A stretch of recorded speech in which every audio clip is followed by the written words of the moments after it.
Boa noite a todos. Estamos reiniciando hoje os seminários abertos do Instituto Langache, toda quinta-feira, às 19 horas. E hoje nós vamos ter a presença ilustre de Letícia Lans. Então, eu passo a fala a Sérgio Vieira, que vai apresentá-la. A Letícia não pediu para não ser tão formal, mas é importante destacar que a Letícia é uma grande psicanalista, colaboradora já de algum tempo do Instituto Langache, tem já diversos livros publicados, 3 livros publicados no Brasil, Corpo da Roupa, que é o resultado do seu trabalho na universidade, esse livro aqui que ela acaba de me enviar, Construção de Mim Mesma, da editora Objetiva, uma história da transição de gênero, que vocês também podem adquirir, e um terceiro que foi lançado agora pela Companhia das Letras, que foi o último, né, Letícia, que acaba de sair, dos 3? O último é esse que você tem. O último é esse, tá. A companhia foi Objetiva antes. É da Companhia das Letras. Tá. E tem um próximo, que está próximo, perto de sair, Um Mundo Sem Gênero. Estão só aguardando finalizar a escrita, que vai ser pelo Instituto Langache. Está no finalmente. Pode ficar. Está nos finalmente. A Letícia, então, é uma convidada de honra do seminário. Ela vai coordenar uma série de seminários esse ano. Vocês terão a oportunidade de vê-la aqui nessa primeira quinta do mês. Ela com os convidados, ela tem a liberdade para trazer convidados para discutir aquilo que ela propôs para esse ano, que é discutir o corpo. Ela vai falar um tanto disso hoje para vocês. Então teremos aí uma série de convidados especiais que vão tratar dessa questão sob vários ângulos, sob várias óticas que a Letícia está convidando e organizando. Então é uma honra muito grande para o Instituto tê-la aqui. Já há tempos que a gente vem discutindo e se aproximando, e acho que esse ano teremos a Letícia bem próximo durante o ano todo, não só nessa atividade, mas em outras também. Então, obrigado, Letícia, por ter aceitado o convite. Então, o Sérgio é especializado em me lançar desafios.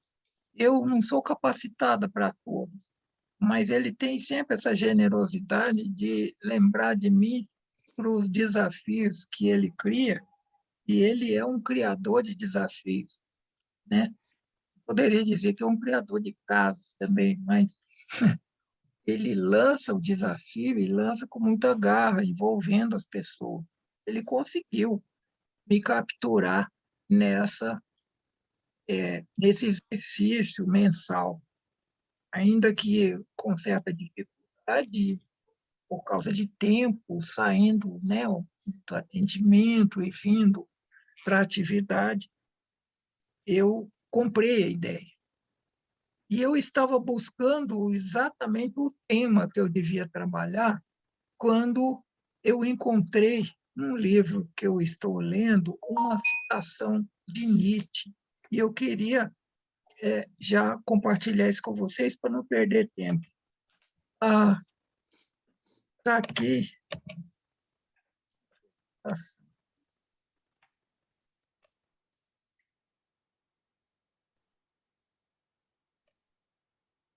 Então, aqui vai. Nossa.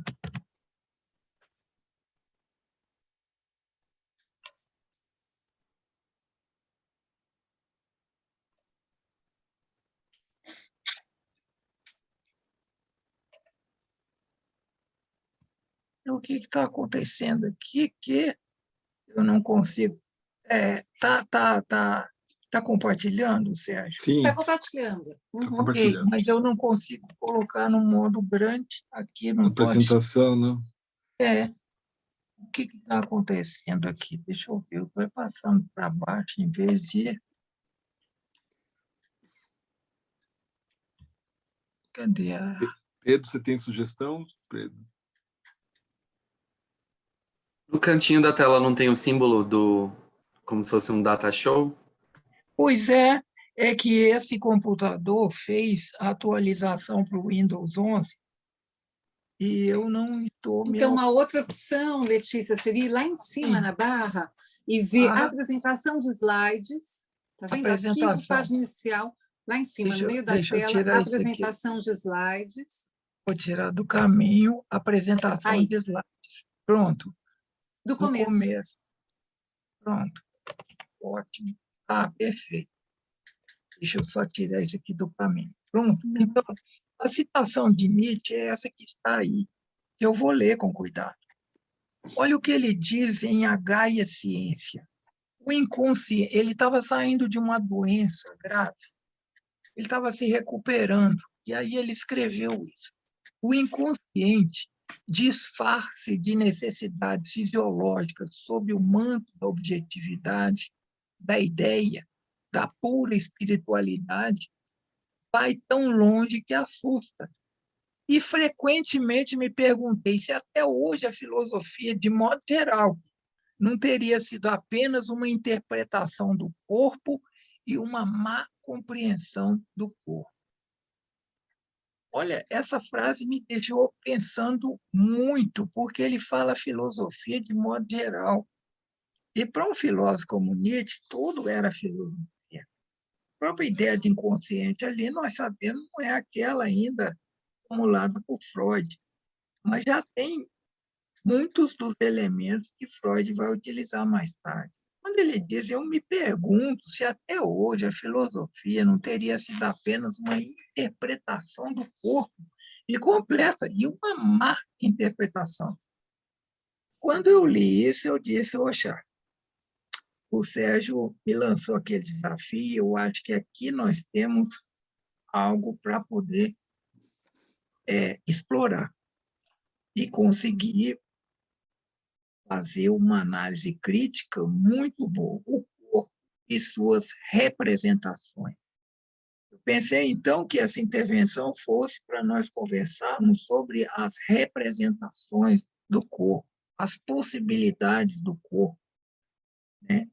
Dentro dessa visão de filosofia de modo geral. Eu pensei que a gente pudesse ver o corpo no teatro, o corpo no esporte, o corpo na clínica, por exemplo, e com o tempo que a gente tem, verificar outras possibilidades, né? O corpo da pessoa idosa, o corpo da mulher, que é uma leitura tão rara e tão importante na nossa sociedade. E fazer isso sempre não dentro de uma perspectiva jornalística ou produção de narrativa, mas dentro de uma perspectiva crítica, trazendo elementos para que a gente possa refletir a respeito do corpo, né?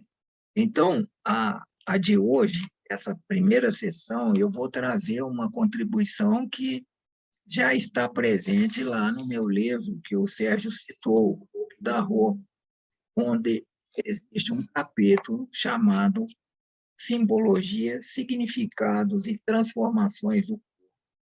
É o capítulo 1.3.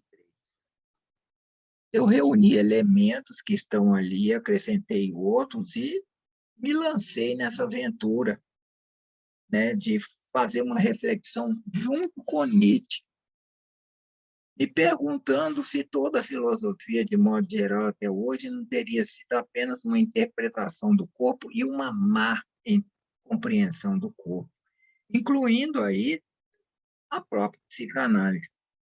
E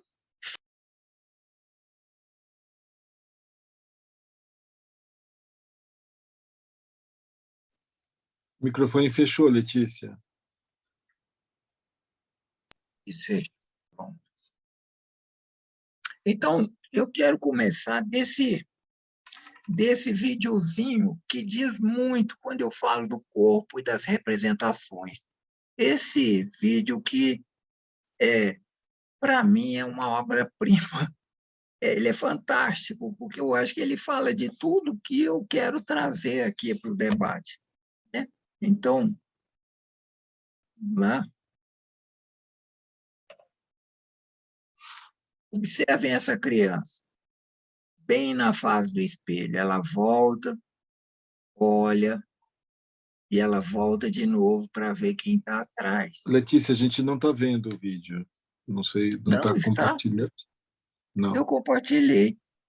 Não Então, está ele compartilhado, mas nós estamos ainda na citação. Tem que trocar para o próximo slide. Nós estamos no slide do Nietzsche ainda.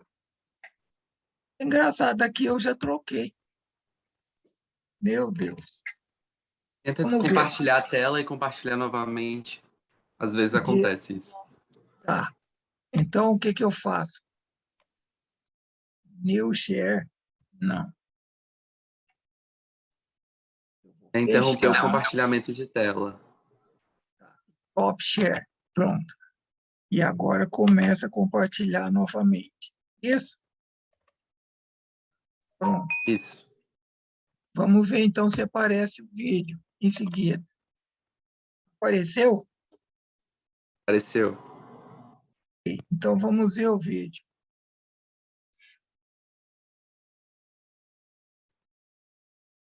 Ele olha no espelho, ele volta atrás para ver quem está atrás do espelho, e ele brinca com isso, né?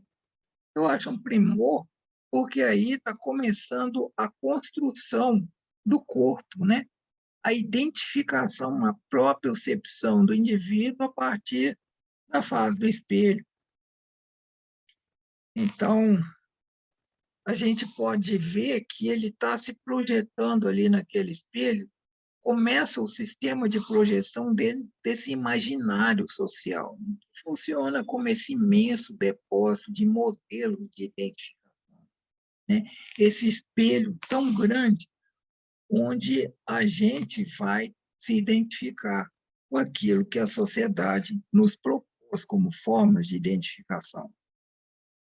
Isso é algo muito importante, porque o corpo deixa de ser, né, esse invólucro, esse dado biológico, essa estrutura de carne, ossos, órgãos, e passa a ser, não é, uma coleção de discursos.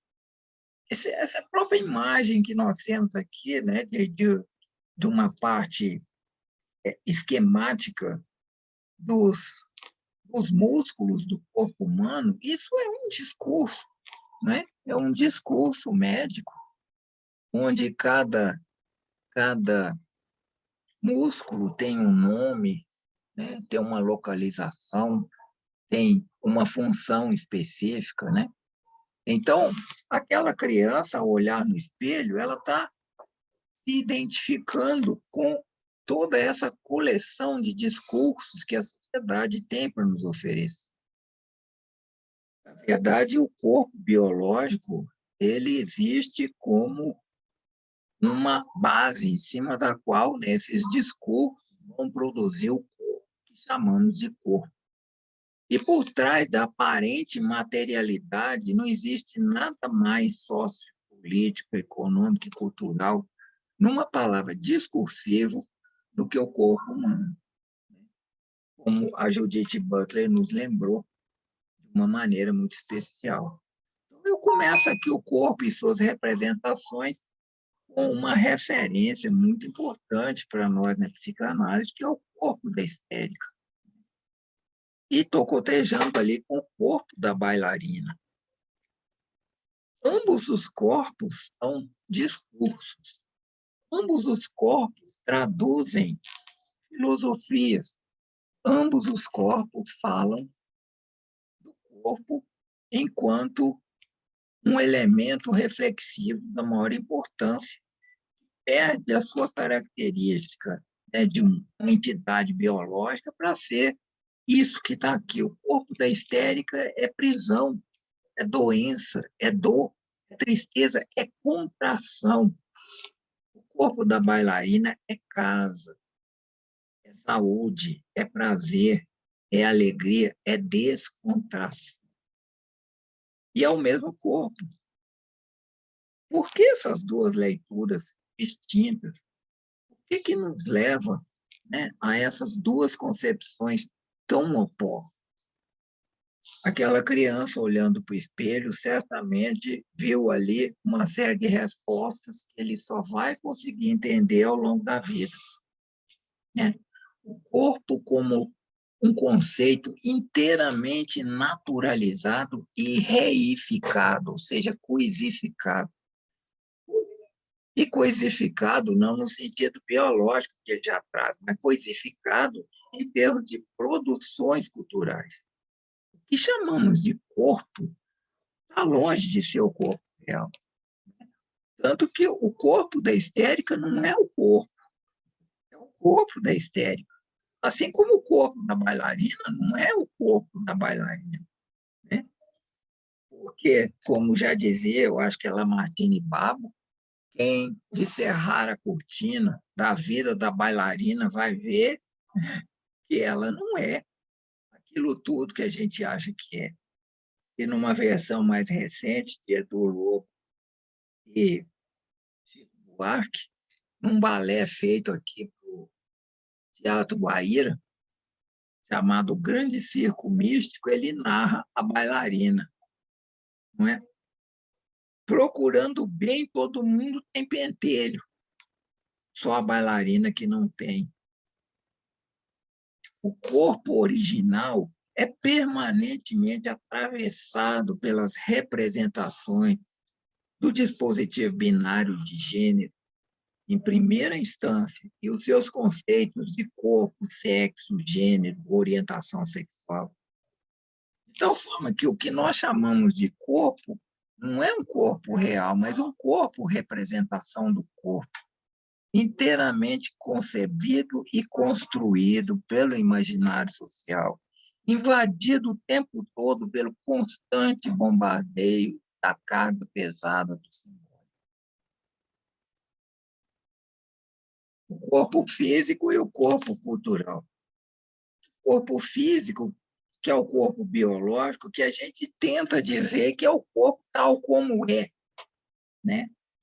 De um ponto de vista técnico e de um ponto de vista teórico, como ele é provido pela natureza, né?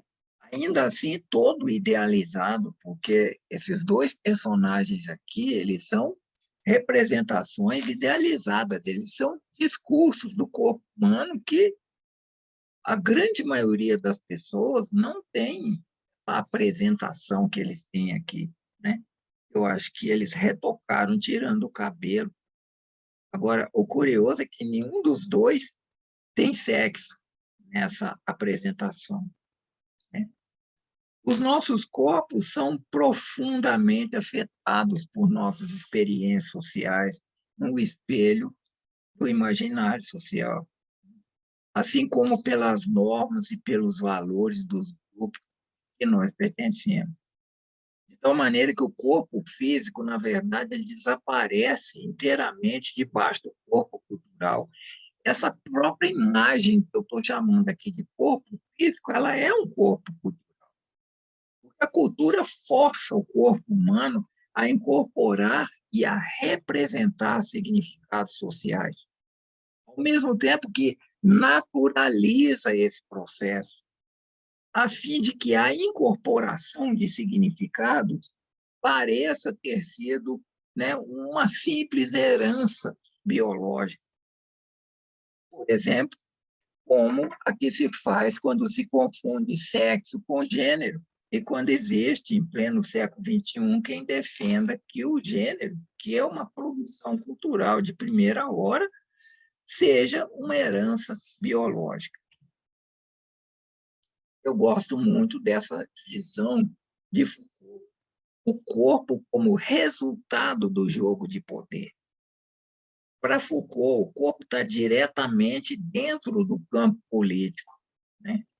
Dentro do campo político e se sustenta, inclusive, pela micropolítica do dia a dia, pela relação desse corpo com outras pessoas e consigo mesmo, e tendo em vista os padrões investidos em cima dele pela sociedade, né? Para Foucault, o corpo está mergulhado nesse campo político. e as relações de poder têm alcance imediato sobre ele, né? Marcando esse corpo, dirigindo esse corpo, supliciando esse corpo, sujeitando esse corpo a trabalhos, né? A bloqueios, obrigando esse corpo a cerimônias, exigindo sinais, marcas, comportamentos. O resultado final é a produção de um corpo dócil. Ele chamou assim, perfeitamente ajustado e submisso às determinações. E aqui eu já convido todos vocês a pensar num grande problema ético que nós temos na psicanálise. Nós estamos em busca de corpos dóceis, perfeitamente ajustados e submissos às determinações do sistema, ou nós estamos em busca de corpos autorreferenciais, descolonizados, ou seja, o oposto de corpos dóceis, corpos críticos, né?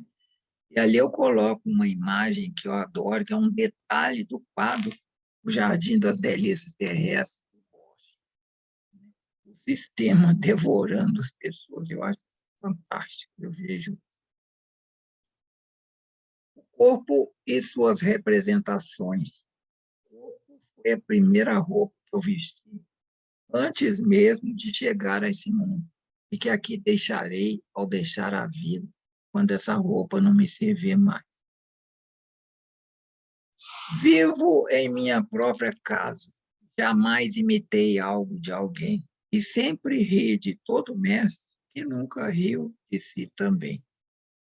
Deixei de colocar aqui, isso aqui é Nietzsche, está lá no início do livro A Ciência, que me inspirou essa breve introdução. Como o nosso tempo é sempre curto, eu deixo agora em aberto, né, para que a gente possa conversar sobre isso que eu trouxe, sobre essa possibilidade de investigar as representações do corpo.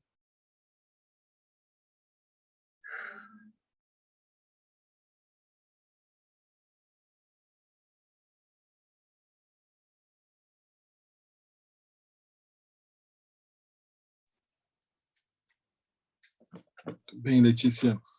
Você traz aí uma excelente contribuição. Acho que teremos um ano bastante intenso, né? Já começa com boas provocações aí no campo da filosofia, no campo da política, no campo da psicanálise, né? Você articulou aí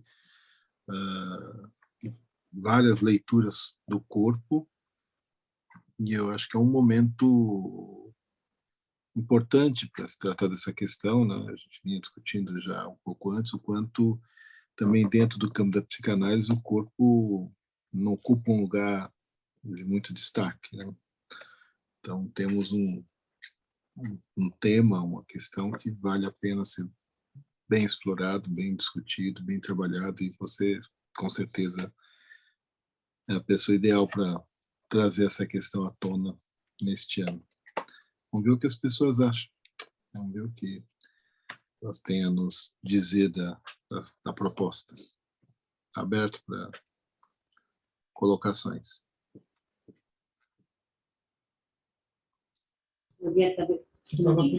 Letícia, boa noite. Boa noite. Tarcísio, eu fiz o seu Oi, curso ano Tarcísio, passado. É você, Tarcísio? Sim, eu fiz o seu curso ano passado, e sim, então, é um antes e depois, né? Um antes e depois muito positivo.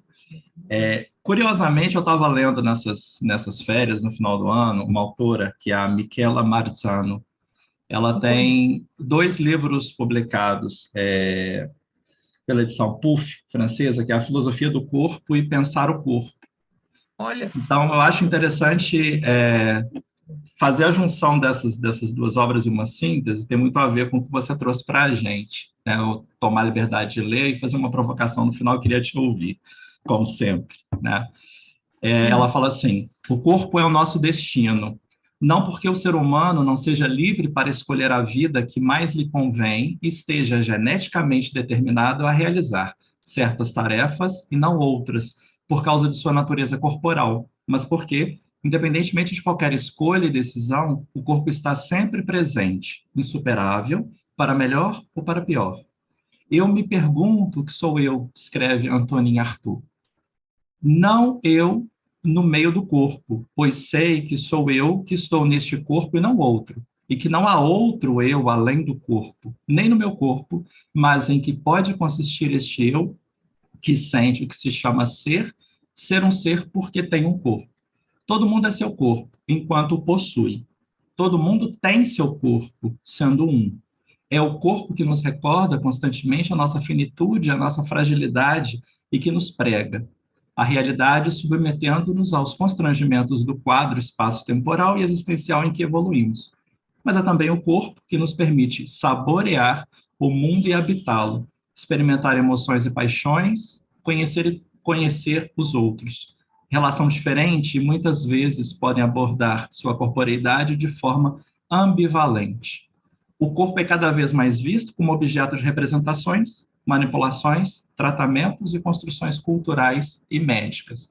E aí vem a provocação. Quando você coloca a foto da histérica e da bailarina, eu fico me perguntando, né? Corpo da histérica e da bailarina, que torcem, contorcem, que positivam, você citou Foucault, subjetivam e se expressam, cada uma em sua singularidade. Queria te ouvir.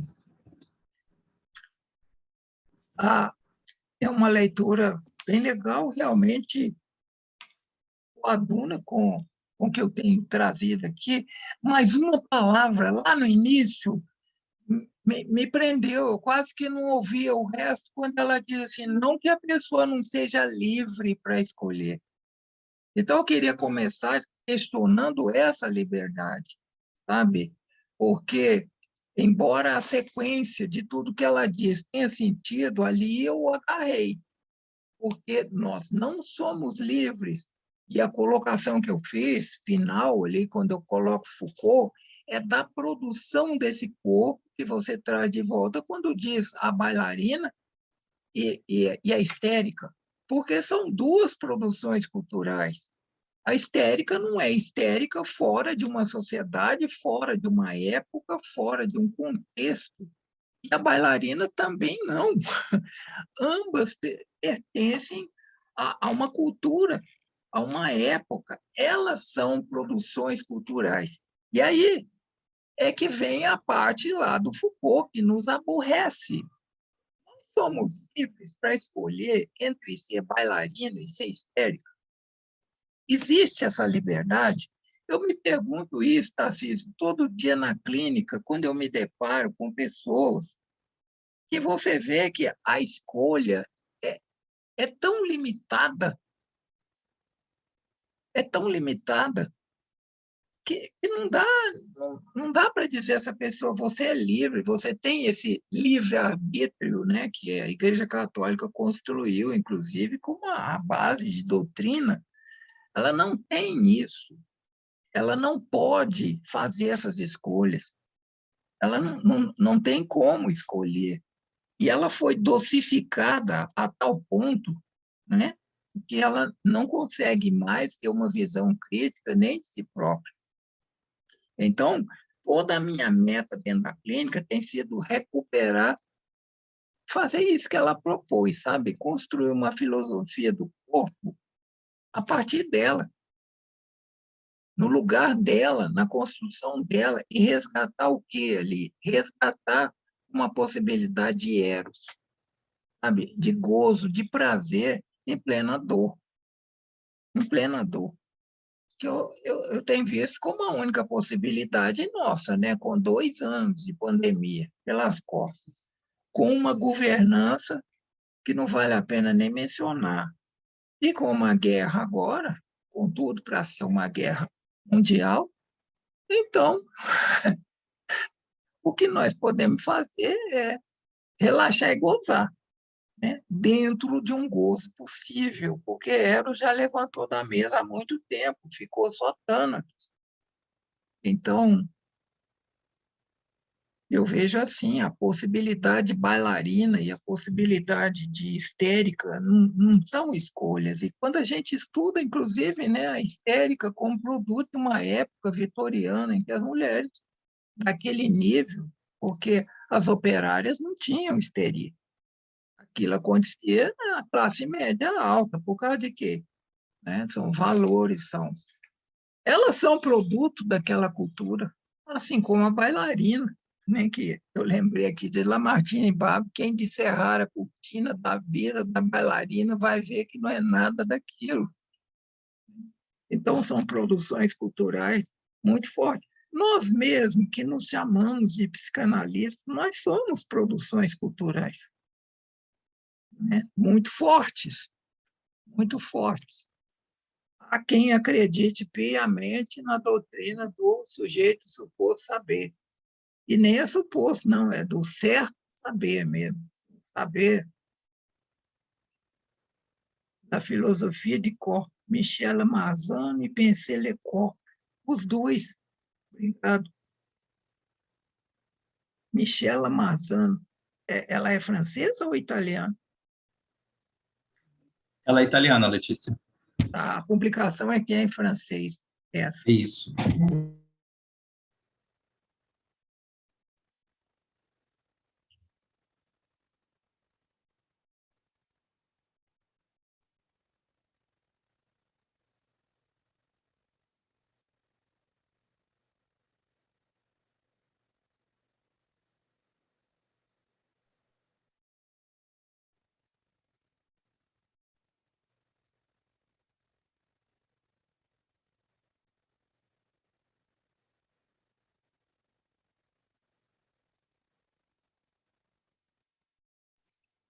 A Ludmila escreveu alguma coisa? Ludmila, eu não enxergo, eu acho que a Letícia também passou, não viu. Se você quiser abrir o microfone e falar, eu só vi seu nome, Ludmila.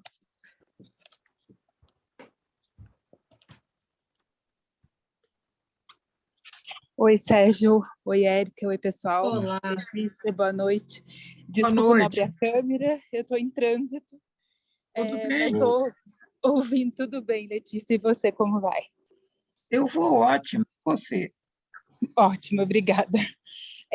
Eu escrevi ali no chat que é uma liberdade, entre aspas, dentro do padrão, né? Então, complementando aí, concordando um pouco com a tua fala nessa provocação que o Tarcísio trouxe.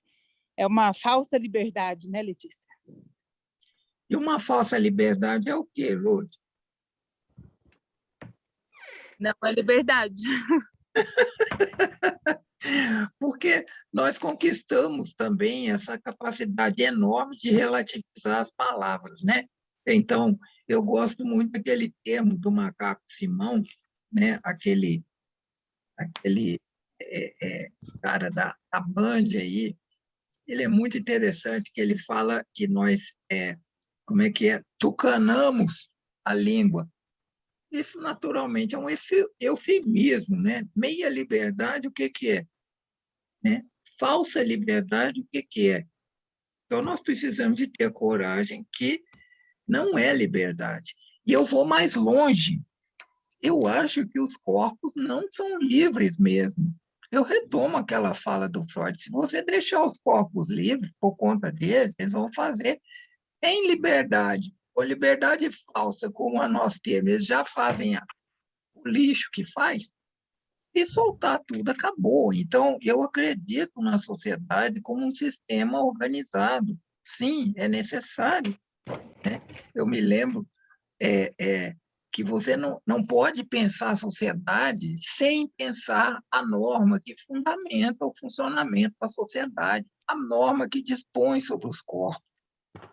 O que eu advogo é que essas normas possam evoluir, possam sair, né, da pasmaceira em que elas se encontram e serem mais realistas, que estejam mais próximas da realidade em que nós vivemos.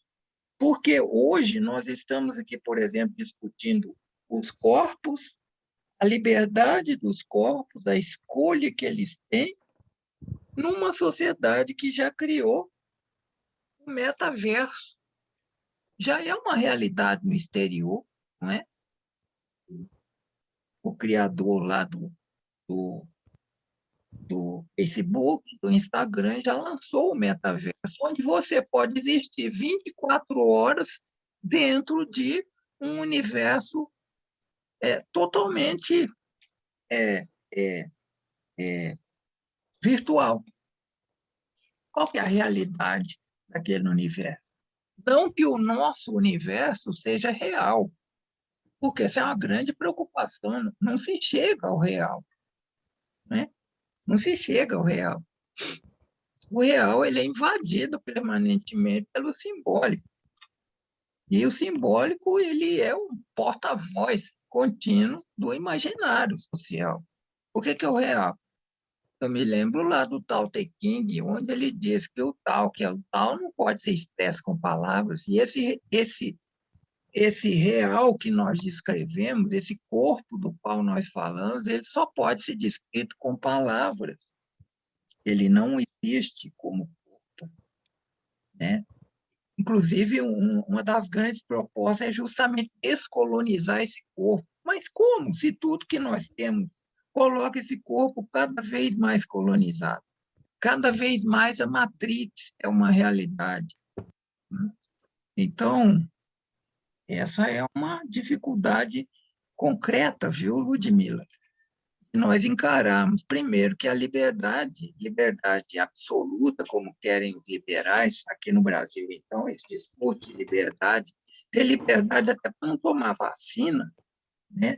Então, essa liberdade não existe, porque a existência dela é a inexistência da sociedade, já que a sociedade ela é criada exatamente em cima da abolição dessas liberdades, a dizia Freud, né? Então, eu acredito sim que a gente tem que trabalhar para evoluir a construção dessa sociedade, né? Os fundamentos dela, né?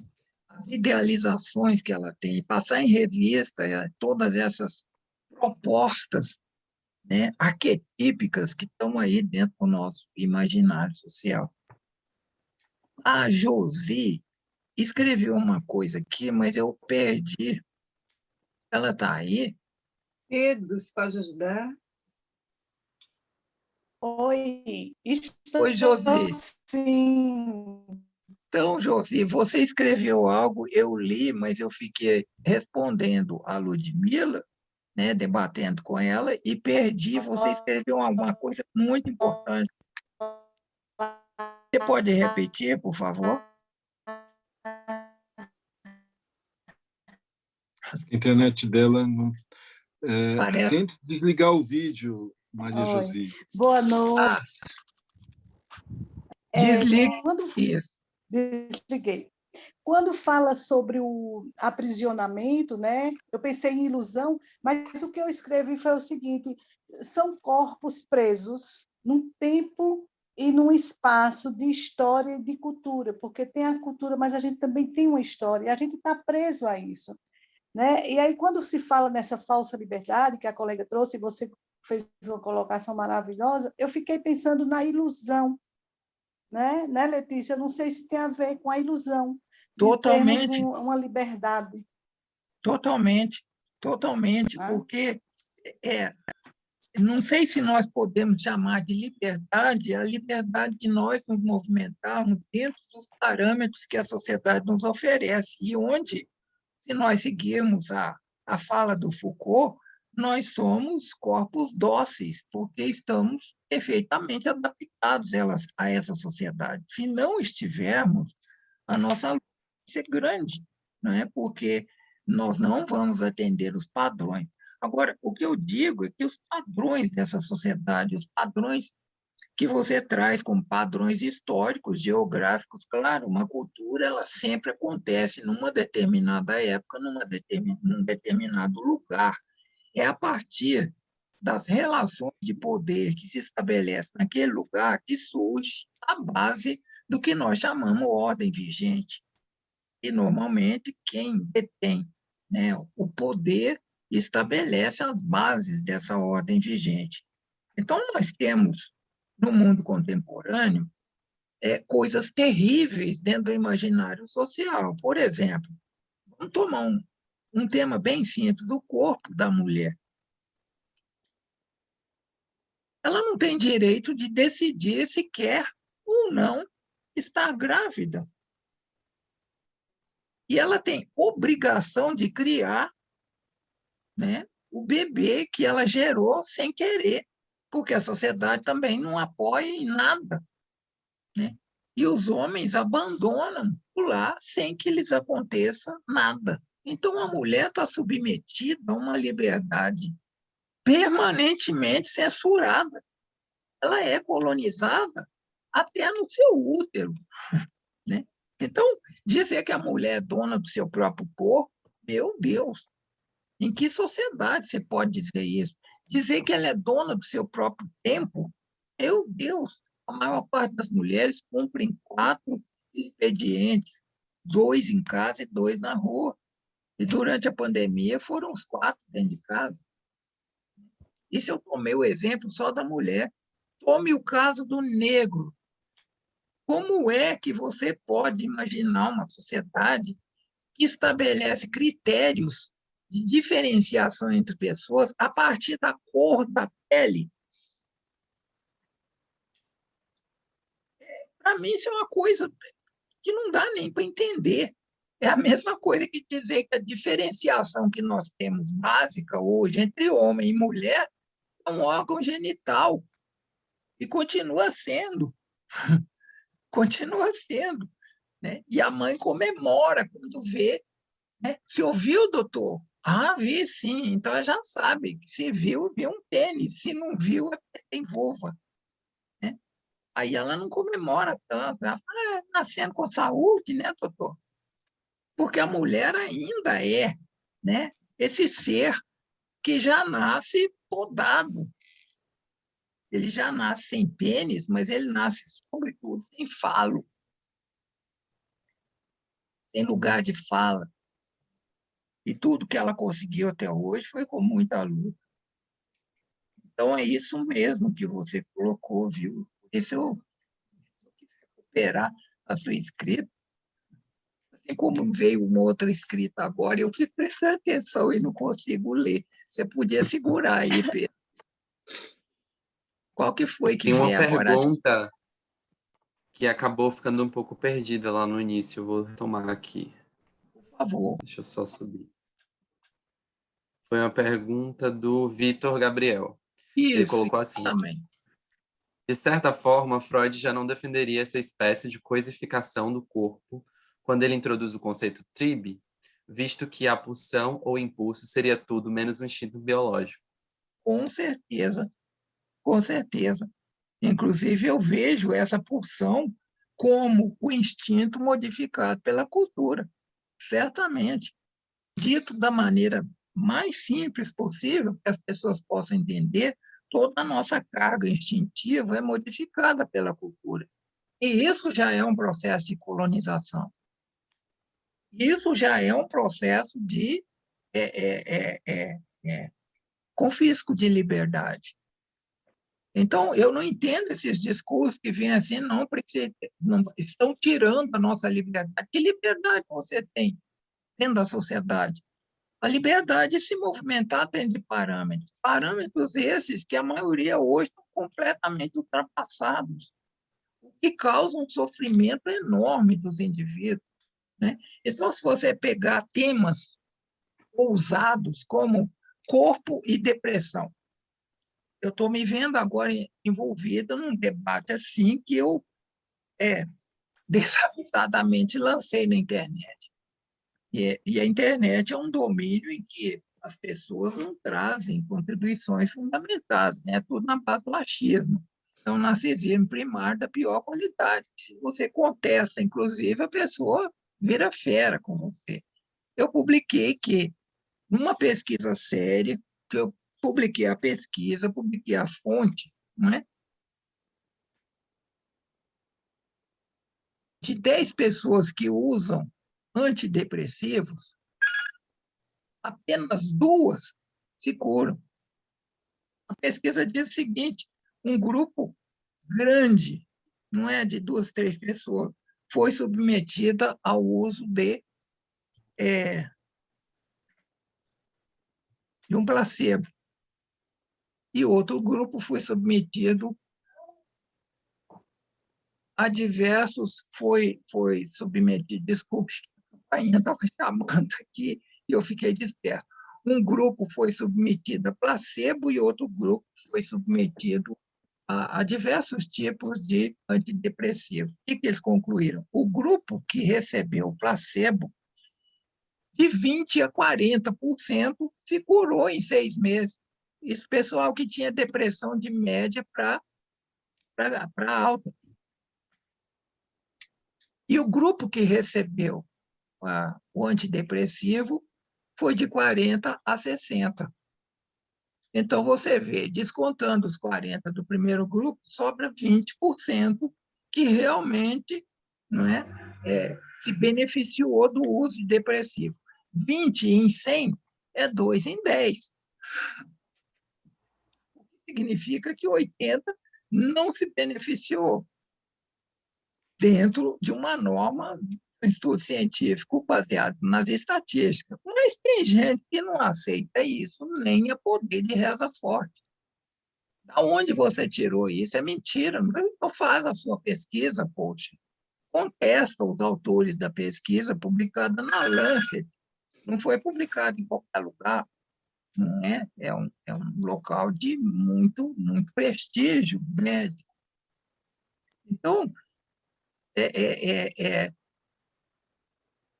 eu acho que o Freud já via isso, né? Porque a sociedade ela tem lá os seus limites, ela tem que estabelecer seus limites, ela modifica os instintos a tal ponto que eu acho que hoje as pessoas não têm mais instinto, é tudo quieto mesmo, é tudo pulsão, tudo modificado pela cultura.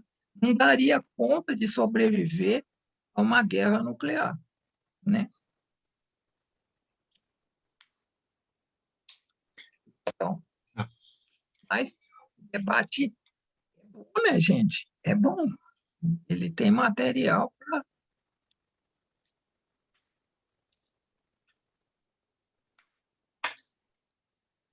Ótimo, Letícia. Acho que foi um bom início de trabalho, de conversa. Acho que a gente tem aí um ano bastante promissor.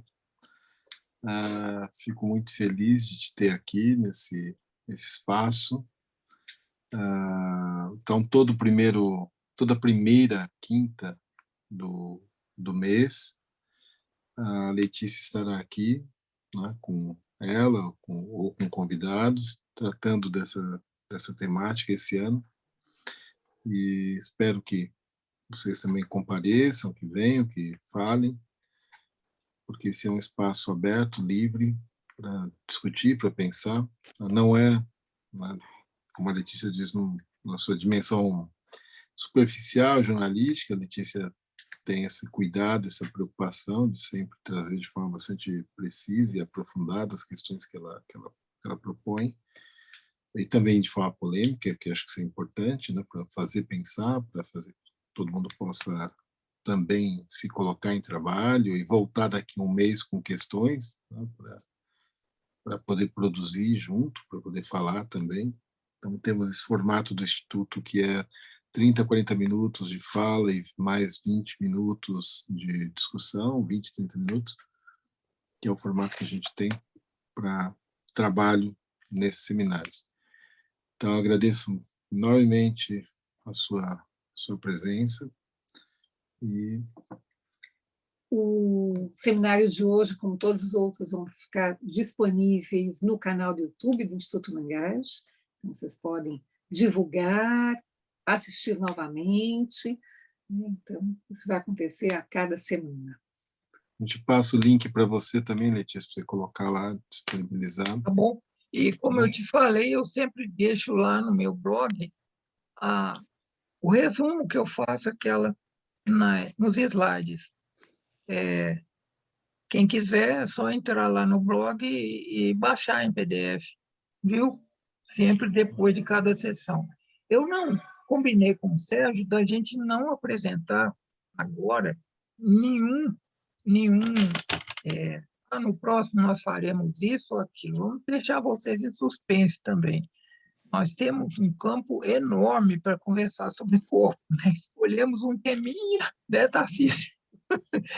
Então, isso nos dá uma abertura muito grande para convidar pessoas, para trazer debates nas mais diversas áreas. De modo que, se vocês também têm interesse em alguma área específica, por favor, escrevam lá para o Instituto, né, e apresentem essas ideias, viu, Tarcísio? De alguma área que a gente pudesse explorar num seminário. É pouco tempo, mas abre uma possibilidade de debate muito grande. Isso que é o importante. Eu agradeço, viu, Sérgio, de novo, a confiança de vocês, do Instituto, né? E estou aí. Vamos nessa, que tem muita coisa para fazer. Muito Nós que obrigado. agradecemos. Imagina. Boa noite, até a próxima quinta. Até aqui. Obrigada, tchau. Tchau, tchau. Tchau, gente.